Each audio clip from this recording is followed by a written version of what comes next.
السلام عليكم، مرحبا بكم. اليوم معنا في شيوتهم اشرف. اليوم ان شاء الله غادي نقدم لكم واحد العصير اللي اقتصادي، واهم حاجه فيه انه كيقطع لنا كميه معقوله وزوينه. هذا العصير هذا راه المكونات ديالو سهله وبسيطه ومتواجده، خصوصا في هذا الشهر الكريم كتكون متواجده عندنا في البيت ديالنا. الا بغيتوا الطريقه والمقادير وطريقه التحضير تابعوا معايا الفيديو من الاول حتى الاخر، وبسم الله على بركه الله. بسم الله. دابا غادي نبدا فواحد الشلاضه اللي كتكون زوينه وصحيه.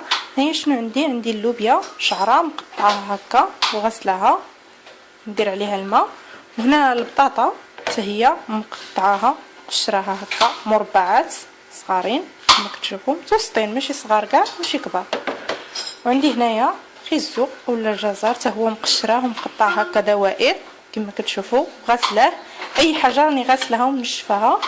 وعندي هنايا البربه او البيطراف راني سلقاه ومقشراه كما كتشوفوا وناشف حتى هو. وعندي الخيار حتى هو راني مقشراه. الخيار والبربه غادي نحيدوهم ما نحتاجوهمش دابا. غادي نجيب بطاطا اول حاجه. الشلاضه ما غاديش نسلقها، غادي نديرها في الكسكاس فرما كسكاس صفور. هنا غادي نجيب شويه الملح هكا،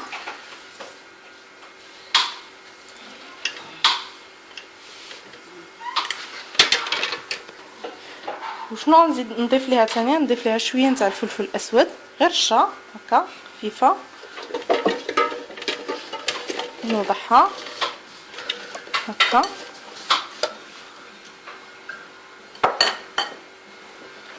خيسو كذلك حتى هي شويه الملح،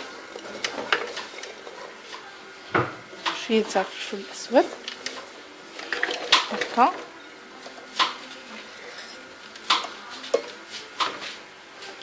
اللوبيا حتى هي شعره، شويه الملح،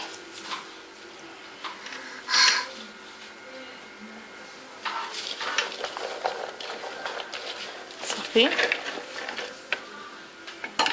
نوضعهم هكا ونغطيهم دابا ونديرهم على الطنجره في البرمه يفوروا مزيان حتى يطيبوا، ونتلاقاو باش نكملوا الخدمه في البربه والخيار. دابا بسم الله غادي نبداو فواحد العصير. هذا العصير اللي واحد العصير زوين بزاف ومنعش، ويعني في هذه الوقيته هذه كينفعنا في الشهر الكريم. انا هنايا عندي تقريبا 500 غرام تاع الخيزو اولا الجزر مقشراه وغسله مزيان وسلقته، مع 4 كاس نتاع سكر سنيده هكا خليته بالماء ديالو، راه باقي الماء ديالو دافي شويه. وعندي هنايا كما كتشوفوا عندي 3 نتاع البنانات اولا موز، وعندي 5 نتاع الليمونات صغار هكا نتاع العصير كما كتشوفوا. انا هنايا اول حاجه غنديرها راني غاسله الليمون ديالي مزيان هكا، غادي نعصرو ما نطحنوش بالاخر ديالو، لانه هذا نتاع العصير كيكونوا فيه غير الجلوف الا طحناه هكا. غادي نعصرو راه فيه الماء، انا مجرباه شوفوا فيه الماء اكثر من كنعصرو هكا. انا نعصرو غير بيدي يدويا هكا كما كتشوفوا، ما كتبقاش كاع الجلفه ديالو، ما كتبقاش، كتبقى غير هذيك البيضه. انا غادي نكمل العصير ديالو كامل. ودابا اخواتي انا كنعتذر على الصوت نتاع الكفوت، ولكن راه الوقت مضير ما عندنا نديرو. عندي هنايا كما كتشوفوا 3 تاع البنانات راه قشرتهم، كنت عليهم حامضه اللي كانت عندي في المجمد كما كتشوفوا، حيت لها القشره الفوقانيه ديالها كامله. وغادي نضيفها هكا نقطعوه كما كتشوفوا هكا.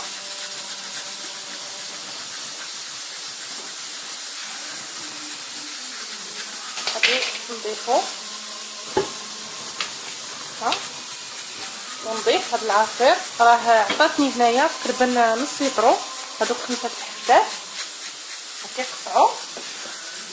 غادي نضيف واحد نص لتر د الماء هكا، وغادي نطحن هاد المكونات ديالي كامله هكا بالخلاط ونطحنو مزيان، ونتلاقاو ان شاء الله من بعد ما نطحنو. هنا اخواتي كما كتشوفوا انا طحنتو، كما كتشوفوا كاع كيطلق واحد الكشكوشه. ها ومجرد انا كنحركوها صافي ما كتفتحش، ولكن هذا العصير راه كيجي منعش وزوين بزاف. انا جبت هنايا اناء. منين يكون عندكم العصير دافي حاولوا ما تخدموش الاواني تاع البلاستيك، خدموا غير الاواني نتاع هكا طنجره ولا يعني اي حاجه يعني اللي تكون نتاع انوكس هكا. وغادي نجيب هاد الخلاط يدوي راه عملي بزاف، ونبقى ندير هكا كما كتشوفوا راه دغيا كيتصفى هكا. الا شفناه باقي ما مطحونش مزيان نعاودو نديرو عليه واحد الشبيكه تاع الماء ونطحنوه مزيان وغادي نكمل الكميه ديالي هكا سنه نصفيها كامله ونتلاقاو ان شاء الله في النهايه في التقديم. انا هنايا راني باقا ما ضفتش ليه السكر، علاش تنذوق يجي شي واحد هكا اللي صغير ويذوق ليا كما كتعرفوا دابا راه الشهر تاع رمضان تما نذوق يعني خص يذوقوا لي السكر عاد باش نزيد السكر. انا كما قلت لكم في الاول ضفت نص كاس مع الخيزو صافي، هادشي اللي ضفت نص كاس نتاع العنبه نتاع السكر سنيده. ودابا ان شاء الله غادي نكمل الخدمه ديالي ونتلاقاو في النهايه. انا هنا كما كتشوفوا بعد ما يعني صفيتو كيقطع تبارك الله كميه. انا مازال ما عبرتوش ولكن ملي غنعبرو غادي نقول لكم ان شاء الله شحال خرج معايا نتاع شحال من يطرو نتاع العصير. دابا غادي نخليه يبرد شويه وندوزو بلاتي نتلاقاو في التقديم ان شاء الله.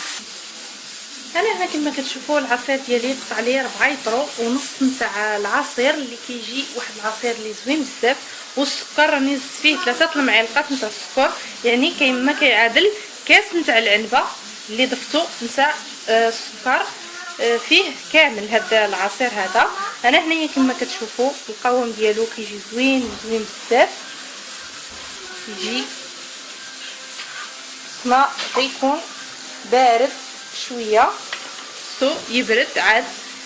كنتمنى من كل قلبي انكم تجربوه وتردوا عليا في التعليقات الزوينه ديالكم وكنقدموا لكم بالصحه والراحه. السلام عليكم، مرحبا بكم اليوم معنا في شيوة اشرف. اليوم ان شاء الله غادي نقدم لكم واحد العصير اللي بواحد المكونات بسيطه وزوينه بزاف وسهل ما صعيبش، خصو غير شويه د الوقت باش يبرد.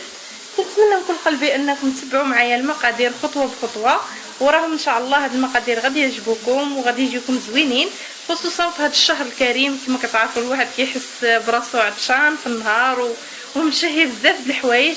كنتمنى من كل قلبي انكم تتبعوا معايا طريقه نتاع المقادير وطريقه التحضير، وبسم الله على بركه الله.